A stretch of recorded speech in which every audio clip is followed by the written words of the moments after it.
ఉండాలి, మేము లేవు. సర్వే చేస్తున్నారు కదా, మరి అధికారులు వచ్చారా, మీ ఇంటికి వచ్చారా సర్వే చేయడానికి? వచ్చిర్రు సార్, వచ్చిర్రు కానీ మేము వద్దనుకున్నాం.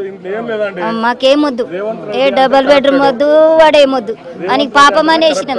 అని ఇట్లా చేస్తాడని పదాలు అనుకోలేరు. మా హైదరాబాద్ లో గెలవలేడు వాడు. చూడొచ్చు ఇక్కడ చాలా మంది ఉన్నారు. చెప్పండి బ్రదర్, మీరు ఎన్ని సంవత్సరాల నుంచి ఉంటున్నారు ఇక్కడ? మేము 10 సంవత్సరాల నుంచి ఉంటున్నామండి.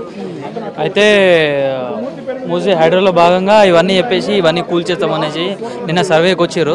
సర్వే చేయలేము, అడ్డుకున్నాము. నిన్న పెద్ద దీక్ష అయింది. అసలు అన్యాయంగా అట్లా ఎట్లా అంటే వీళ్ళు డైరెక్ట్ వచ్చేసి నోటీసులు ఇవ్వకుండా డైరెక్ట్ కూల్చేస్తుర్రు. దీన్ని మేము ఖండిస్తున్నాము. అసలు ఇయ్యము, ఏం వీక్కుంటారో వీక్కోమనండి. ఇక్కడ చూడొచ్చు. అమ్మ చెప్పండి, మీకు ఏమైనా నోటీసులు ఇచ్చారా? ఏమి ఇవ్వలేదండి, నోటీసులు లేదు. సర్వేయర్లు వాళ్ళు వీళ్ళు ఎవరో ఫోర్స్తో వస్తున్నారు, వచ్చేసి మార్కింగ్ చేస్తున్నారు, వీళ్ళ డీటెయిల్స్ అడుగుతున్నారు. ఏది క్లారిటీగా చెప్పట్లేదు. కొంతమందికి అయితే ఆల్రెడీ మార్కింగ్ కూడా అయిపోయింది, ఏమి క్లారిటీ అయితే లేదు. చెప్పండి అమ్మా, మీరు ఎన్ని సంవత్సరాల నుంచి ఉంటున్నారు? 30 ఏళ్ల నుంచి ఉంటున్నాం మేము ఇక్కడ. 30 ఏళ్ల మట్టి ఉంటున్నామండి ఇక్కడ మేము. అప్పుడు లేనివి కొత్త కొత్త రూల్స్ ఎందుకండి? అప్పుడు కనుక ఈ ఎల్టీఎల్లోని బఫర్ అని ఇవన్నీ చెప్పుంటే మేము కొనుక్కునే వాళ్ళం కాదు కదా. మేము కొత్తగా ఎలా వచ్చింది అది? ఏం లేకుండా ఎన్ని కుటుంబాలు ఉంటాయమ్మా ఇక్కడ మీ కాలనీలో? చాలా ఉన్నాయి, చాలా ఉన్నాయి. ఇవాళ ఈయన వస్తాడని కుటుంబాలను లెక్క పెట్టలేం కదా. అందరూ కొనుక్కొని కట్టుకున్నవే, అందరూ కష్టార్జితం కొనుక్కున్నవే. ఇవి బ్యావర్స్గా ఎవ్వరూ తీసుకోలేదు, ఎవరు కొనుక్కోలేదు. ప్రతి బిల్లు కూడా పే చేసేది ఉంది గవర్నమెంట్కి. గవర్నమెంట్ ట్యాక్సుల దగ్గర నుంచి కరెంటు బిల్లులు, వాటర్ బిల్లులు అన్నీ ఉన్నాయి. అన్నీ ఉన్నప్పుడు ఎలా చేస్తారండి? కొత్తగా ఎఫ్టీఎల్ ఉన్నప్పుడు బ్యాంకు లోన్ ఇవ్వదు కదా మాకు, ఎలా ఇస్తుంది? మేము కొనుక్కోం కదా.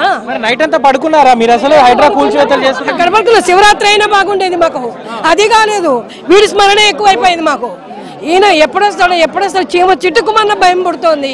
ఎక్కడాకి చచ్చిపోతామో మన మీదే వీడు దిబ్బేసేటట్టున్నాడని ఏడుస్తున్నారు అందరు ఇక్కడ ఉన్న వాళ్ళంతా. ఎవ్వడికి సుఖం లేదు. ఎందుకు ఓటు వేసిన పాపానికి మమ్మల్ని అందరినీ ఏడిపిస్తున్నారు. అది ఆయనకి అంత మంచిది కాదు. కొత్తగా బఫర్ జోన్లని ఇవన్నీ పెట్టినప్పుడు ఏ ఒక్కడు కొనుక్కోడు కదండి. ప్రతివాడు కష్టపడితేనే రూపాయి వచ్చింది, ఆ రూపాయితోనే కదా కట్టుకుంది. ఇవాళ కూరుస్తానంటే నువ్వు ఇచ్చే బెడ్రూమ్లు ఎవరికి కాదు? ఇంత బిల్డింగులు పెట్టుకొని ఇంత బిల్డింగ్ ఇస్తానంటే చెప్పండి, పెడతారు? ఇవ్వడు కదా. ఈ 2 బెడ్రూమ్లు ఎవడండి? ఒక చిన్న గది కూడా ఉండదు, ఇవ్వడు కదా. ఎవరు వస్తారు చెప్పండి? అది తప్పు. ఆయన డబుల్ బెడ్రూమ్ కి వెళ్ళారా మీరు? వెళ్ళమండి. మా ఇంట్లో అంటే చాలు, మా ఇల్లు తీసుకుని ఈ బెడ్రూమ్ ఎందుకు మాకు? బెడ్రూమ్ కాదు, కాలనీ వదిలి మేము వెళ్ళము. ఒక్క ఇటుక కూడా కదలడానికి వీల్లేదు. కేసీఆర్ ఉన్నప్పుడు మరి కేసీఆర్ ని విమర్శించారు కదండి, విమర్శించారు కదా. వాళ్ళు కట్టుకున్నారు బీదవాళ్ళు, వాళ్ళు ఇప్పుడు ఇవాళ ఈయనకి మళ్ళీ అదే పద్ధతి ఫాలో అవుతున్నారు కదా. 30 ఏళ్ళ నుండి రంగుల పని చేసుకుంటూ ఎక్కడనో వలస వచ్చి మామనార్ జిల్లాకి వెళ్ళి 15 ఏళ్ళ కుర్రోడ్ నుంచి వచ్చి ఇలా రూపాయి నేను మా తమ్ముడు 70 గదాలు కట్టుకొని నివసిస్తున్న నా పెళ్ళం పుస్తే కమ్మలు. ఇది చాలా దారుణం సార్. మేమైతే వాడు నా పొక్లింగ దాని అమ్మ ఏదన్నా రాను కానీ మేమైతే అన్ననే ఉండి చచ్చిపోతారు. నా పెళ్ళలో నా పిల్లలు 2, నా తమ్ముని భార్య, వానికి 2 పిల్లలు. అన్ననే నైట్ నిద్రపోయారా మరి? మాకు ప్రశాంత్ ఛాయ్ తాగలేదు సార్. బాపన ఇంట్లోకి ఇప్పుడే ఛాయ్ పోస్తే తాగుతున్నాను. చచ్చిపోయే మూమెంట్లు ఉన్నాం సార్. చచ్చిపోతే ఏం సుఖం? నేను చచ్చిపోయినరు అది కాదు అంటుండు ఈయన ఏమంటుండు రంగనాథన్ స్వామి, అది మా వల్ల చచ్చిపోలేదు, ఆమె ఏదో వేరే రకంగా చచ్చిపోయి. అన్ని దొంగ మాటలు సార్. ఈయన సాకులు చెప్పి 6 గ్యారంటీలు చల్లకుండా అవద్దని చెప్పి గద్దెక్కిండు.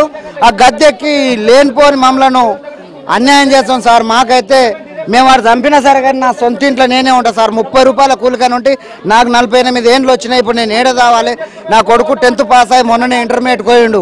ఇంటర్మీడియట్ కొడుకు ఫీజు కట్టలేని స్టేజ్లో ఉన్నాం. మొన్ననే కమ్మల బుట్టాలు కుదబెట్టి మేమేదో నానా కష్టాలు పడి ఈ యూపీ వాళ్ళు వచ్చి మాకు వర్కులు నడుస్తలేవు. ఎట్లా తినాలి ఏందిరా నాయన అనే మాత్రాన ఇది లేనిపోంది ఇది వచ్చింది. ఏం చేయాలి? ఆయన వాడు చచ్చుడా మా ఇల్లు ఉంచుడా మా ఇదే ధర్నా.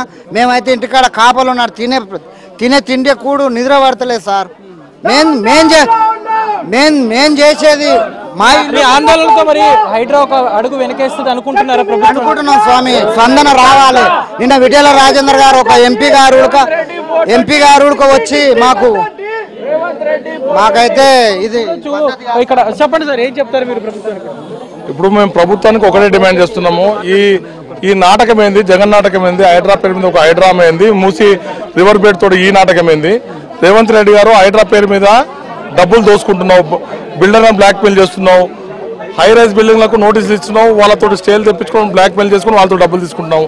మరి ఇక్కడ నీకు మాలు కట్టే ఉద్దేశం ఉంటే చెప్పు, మేము మాలు కడతాము, పెద్దవాళ్ళకు అప్పచెప్తాము, మిమ్మల్ని రోడ్డు మీద పడేస్తామని చెప్పు. అరే వాళ్ళకి నిద్ర లేదు, 3 రోజులు నిద్ర లేదు, అన్నం లేదు, నీళ్లు లేవు, వాళ్ళు చీమ చిట్టుకున్నా వాళ్ళ ప్రాణాలు జరదలిచిపోతున్నారు, భయపడిపోతున్నారు, కంపించిపోతున్నారు. చిన్నపిల్లలైతే వాళ్ళకి ఆరోగ్యాలు దెబ్బతిని ఏడ్చుకుంటూ ఉంటే అసలు వాళ్ళని చూస్తే ఒక్కొక్క ఇంట్లో తిరుగుతుంటే ఒక్కొక్క ఇంటిది ఒక్కొక్క గాథ, ఒక్కొక్క ఇంటి తిరిగి ఒక్కొక్క గాథ. ఒక బాబు పెట్రోల్ పోసుకున్నాడు, అందరం పోయి బస్తీ వాళ్ళందరం పోయి సంధాయించుకున్నాం. ఎందుకంటే ఎవరి పిల్లలైనా మన పిల్లలే. రేవంత్ రెడ్డి గారు మీరు ప్రజాపాలన అన్నారు, ప్రజాపాలన అంటే ఇదేనా? మేమేమంటున్నామంటే నీ 6 స్కీమ్లు చాదగాక ఈ కొత్త స్కీమ్ తీసుకొచ్చినాం. ఈ కొత్త 6 చేయవా ముందు, అది చేసినాక ఇదిరా. 30 ఏళ్ళ నుంచి కూడా వీళ్ళు ఇండ్లు కట్టుకొని ఇక్కడే ఉన్నారు. 30-40 ఏళ్ళ నుంచి కొంతమంది 50 లక్షల లోన్ తీసుకున్నారు, కొంతమంది 70 లక్షల లోన్ తీసుకున్నారు, కొంతమంది 80 లక్షలు తీసుకున్నారు. అరే నువ్వు వచ్చి మాట్లాడు వాళ్ళతోటి, నీ ప్రభుత్వ అధికారులు కదా.